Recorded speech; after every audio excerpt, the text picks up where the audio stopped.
పులిచెర్ల మండలం దేవళంపేట పంచాయతీ చిన్న బెస్తపల్లి గ్రామానికి చెందిన తెలుగుదేశం పార్టీ వీరాభిమాని గూడూరు గురుప్రసాద్ ప్రమాదవశాత్తు స్వర్గస్థులయ్యారు. వారి పార్థివ దేహానికి పుంగనూరు నియోజకవర్గ టీడీపీ ఇన్ఛార్జ్ చెల్లా రామచంద్రారెడ్డి తెలుగుదేశం పార్టీ జెండా కప్పి నివాళులర్పించారు. కుటుంబ సభ్యులను ఓదార్చి కుటుంబానికి అనేక విధాల అండగా ఉంటారని అన్నారు.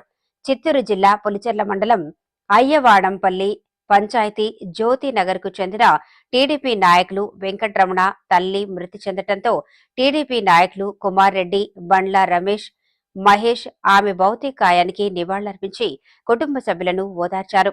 పొంగనూరు నియోజకవర్గ టీడీపీ ఇన్ఛార్జ్ చల్లా రామచంద్రారెడ్డి ఆదేశాలతో టీడీపీ నాయకులు కుమార్ రెడ్డి, బండ్ల రమేష్, మహేష్ మృతురాలి కుటుంబ సభ్యులకు 10,000 రూపాయలు ఆర్థిక సహాయం అందించారు.